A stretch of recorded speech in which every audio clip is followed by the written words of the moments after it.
we want to see some behaviors change on his part because everybody's so concerned. This is our letter to Bryan Steil. Hi, I'm Trenton. Okay. Yep, nice to meet you.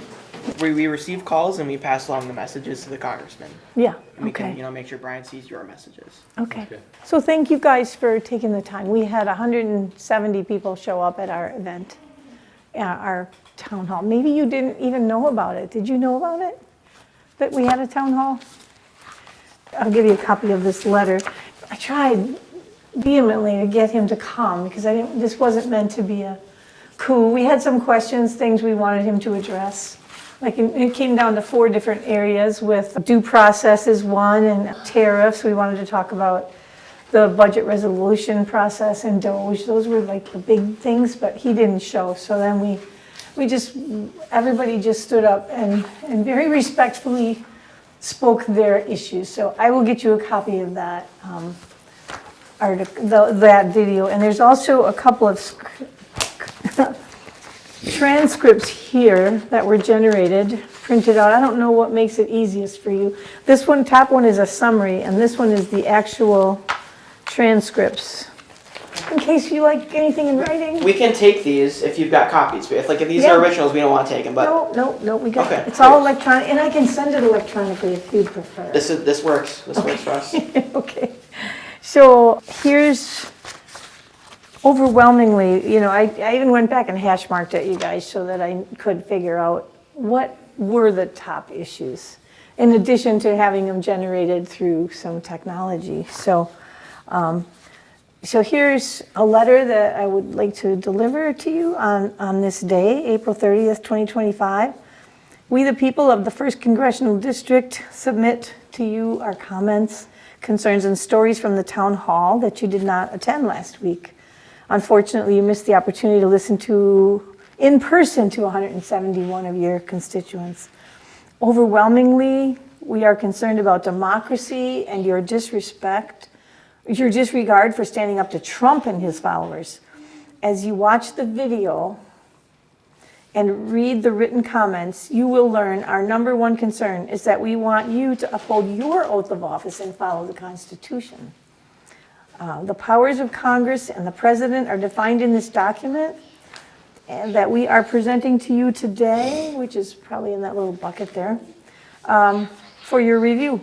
You and your Republican colleagues are allowing the Department of Government Efficiency to take a chainsaw to the federal programs and agencies, and we are asking you to stand up to these cuts. DOGE, here's a quote from one of the speakers, DOGE was not created by Congress, but Head Start was. And according to this speaker, the program is slated to end in 2026, and those are the kind of things we would like Representative Steil to stand up to, and several more that are in. Top issues include cuts to Medicaid, Medicare, Social Security, research, health care, veterans benefits, environmental protections, and education. We are also very concerned about voting rights, women's rights, civil rights, including those of immigrants. Over and over, attendees asked you to take back your power and stop the terrorists that are destroying our economy.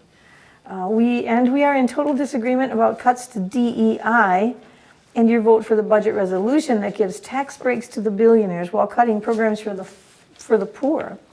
Freedom of speech is under attack, as in the case of the student arrested for expressing ideas not aligned with this president. You should be alarmed. We are asking you to stand up to the current administration. Trump repeatedly violates the rule of law, ignores judges' orders, and does not follow the laws of due process. Quote, if anyone can be disappeared without due process in this country, we are all at risk. Our government is built on checks and balances. The House of Representatives has the power to stop Trump, who is blatantly ignoring our United States Constitution. America is no longer a safe place for many as we live in fear of what he will do next. We are asking you to please stand up for us. We will submit you the video from the event, summaries and comments, and your fork in the road letter, where we are asking you, to do the same that happened to all the federal employees who are being asked to leave. And we are just asking for Representative Steil to be more representative of us and to have these in-person town hall meetings and a few other things. So we are taking back our power, and we're really asking Representative Steil to do the same.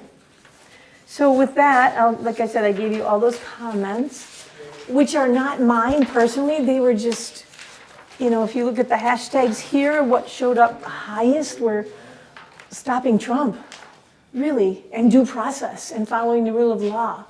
Things that Representative Steil has the power to call, to challenge through the congressional process, as I understand it. Now, that's what we're asking. He's supposed to be our voice, and Yeah. right now he is silent. He is not saying anything, and we want him to speak out. And when something's wrong, whether it's Democrat or Republican, when something's wrong, he has to speak out for us. That's the bottom line. So we also want to give you all of these cards. Do any of you want to read a couple of, just a couple, we're not going to read them all, just a couple. I'll read this one, Congressman. My biggest concern is why the GOP Congress refuses to hold the present administration accountable for their many, many abuses of the rule of law and their oath to uphold the U.S. Constitution. You are the people's representative, and it's your duty to advocate for us that aren't in office. Please do your duty regardless of ideology. And I have a comment. Representative Steil. This person wrote, I am appalled at the recent budget passed by the House of Representatives that will impede legal citizens from voting through the SAVE Act and the budget cuts to Medicaid only to give tax breaks to the wealthy. I have an additional one if you'd like to hear that as well. This person wrote, there have been more court injunctions against President Trump's executive orders in the past 2 months than there has been against the former 3 presidents. This appears to be his unprecedented power grab from Congress. It has put fear in the American people. We are afraid that we are losing our civil liberties, like due process, freedom of speech, and data privacy, and our entitlements like Social Security, Medicare and Medicaid. I'm scared. What are you in Congress going to do to stop President Trump? I have one over here I'd like to read. My name is Kelly. This is from Sue, my neighbor in Franklin. It says, Representative Steil, I'm wondering what you're doing to ensure there's no cuts to Medicaid, Medicare, and Social Security. I have a son who has severe disabilities, and we rely on Medicaid services for his care. Please do not allow billionaires to get tax cuts at the expense of the programs that the marginalized and those in poverty depend on. And then real briefly from Pat, here in South Milwaukee, if you don't agree with everything that Trump is doing with his incredible amount of executive orders, can you explain to me why, as a member of Congress, he hasn't spoken up, and why Congress is abdicating their responsibilities? There are multiple reports about ICE going into people's homes, getting many times the wrong homes, deporting people who are citizens in this country, deporting children who have cancer, deporting children who have every right to be here because they were born in this country. ICE is not identifying themselves. They're covering their faces, neither is the FBI. They're not carrying any identification with them. They're getting into unmarked cars, and they're kidnapping people from our streets. I want to know how we're ever supposed to identify them if we don't know if we're being robbed if they break down our door, or if they're really who they claim that they are. We see nothing that tells us that they have a warrant. They've been asked for warrants, they don't produce them. I want to know how much longer this is going to go on and why Bryan Steil doesn't do anything about it. We have the right to be safe in our community. And if they're all about getting rid of, law enforcement, then they can identify themselves as law enforcement. Otherwise, we don't know as citizens who they are. And it's unlawful, it's unconstitutional. Everybody has the right to due process. Okay. Couple of other ones here, like I have many concerns, lack of standing up to Trump, many concerns, especially about executive orders, deportation, people being, illegally shipped out, I guess. I don't know if I'm using the right word there. And why weren't you at our town hall in Franklin? We really wanted you to come. I stand up for our Constitution, stand up to Trump and his administration. Stop this insanity. I mean, these were not solicited comments. We just held a town hall. And this is what people are saying. Everyone should be given due process before they are deported. So those are some things, that we, over and over again, I will put these in the envelope and leave these with you. We asked them to put their name and addresses on for you. Now, do you have questions for us? I left a message that we were coming to deliver this stuff.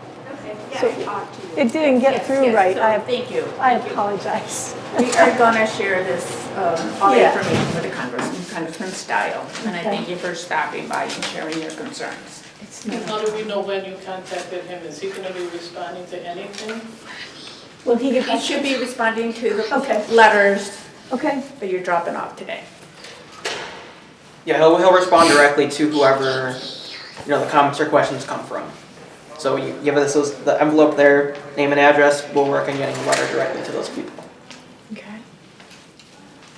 And just so Congressman Steil knows, we had cookies for everybody. Thank you. We had And- cookies.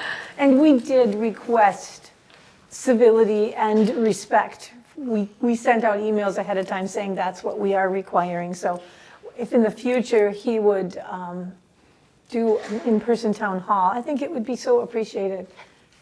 There's a lot of people hurting out there, and they're making phone calls every day, but it's not the same as having him be there with us, listening to us. It would be great. The difference between our town hall last Thursday and that telephone town hall that Steil had on Monday was night and day. It really was. I mean, people got up at the town hall in Franklin and, were very passionate about it. The calls that came in on Monday for Congressman Steil, it looked like they were scripted. There were numerous of us who put *3 to get in the queue. None of us were called upon. Now, come on, something's wrong there. And for him to have a 45-minute town hall, that's inexcusable. I don't get it at all. Okay, we're happy to pass on your concerns.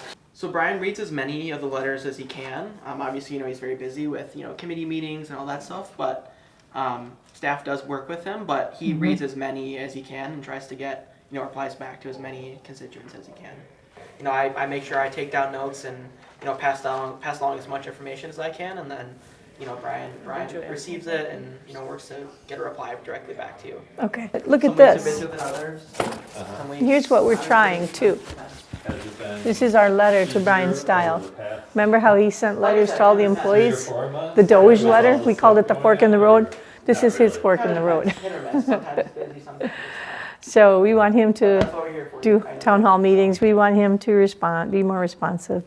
We just took those principles and turned them around to give to him to think about in terms of how we function. Anybody else, any final comments? If not, we just thank you for your service. We know that you both are doing your very best to listen, and it's really appreciated. It's really appreciated.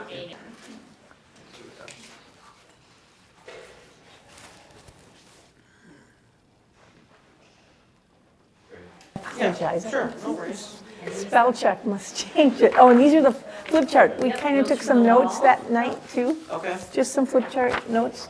Sorry, we didn't get Do you have them all. copies? I don't want to take originals. I want to It's make sure you fine. guys have. We don't need them back. Thank you so much.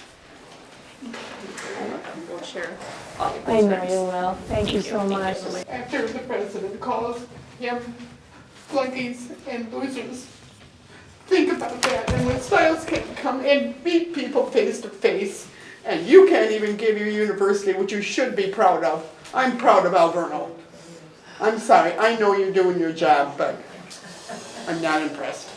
I'll make sure to pass those comments on. Thank Oh, you. I hope so. He's doing his job. I totally get it, but no. No, it's not doing his job. I mean, That's the point. Well, I had been here before, so I knew that it's just gonna be, we'll pass it on. They're doing what But- Steil expects from them. But the fact that we did it gives credibility to all those 170 people that showed up. So it wasn't just us. It was really the 170 that showed up and those that made comments and spoke. I bet if we went around the room, every one of you would are being touched by this in, in absolutely. multiple ways. I have with a VA veteran's husband and all of these aides that come in and help take care of him, the paralyzed husband. And they're on they're all on Medicaid and they're getting low wages. And they're the people that could be cut. I mean, what's yours? Like we're all Climate change. Climate That's my change. issue. Yeah, right. It's like, that's our future. our We future can't without live that. in the life Yeah. we're living right now in the Yeah. environment we've got. It's like, no, Yeah. that's not sustainable. And what's yours? I'm going to say my worry is disability justice. I know the people who will be impacted quickest and most severely are disabled people, like people that I love, you know? Yeah. Which goes to your point of, you know, the eugenics and all of that is really scary. Yeah. What's your most, well, I just think the corruption in the administration, just the stealing, and then trying to come to us to pay for all of his fundraising for his Bitcoins and all of his other junk that he sells from the White House. That's ridiculous. It's the corruption and the lying and the non-representation, attacking the least among us. There's so many things. Due process is horrible, that what they're doing to our legal system is horrible. Going after universities, lawyers, and that's all part of fascism. Yes. They're just following the Project 2025 playbook. And they wrote it all out, so, and they're doing it. For me, it boils down to democracy, and all of that is covered by democracy. If we had a strong democracy the way it's intended to be, with our Constitution, we wouldn't be having these problems. Every morning you wake up, there's this new stuff going on that, you know, you can't even keep track of it anymore. And, you know, a week passes and people tend to forget about that because there's more stuff being thrown our way. And it's just, Intentionally, I think. oh, yeah. Oh, yeah. Yeah. And, you know, where do you start? Well, you got to start. That's the thing. And that's what we have to keep doing. 170 plus people, including everyone that's watching this on. Pulling it off YouTube and off my Facebook page, louanberg.com, in case you're wondering. Yeah, I got it from you. Yeah, okay. Yeah.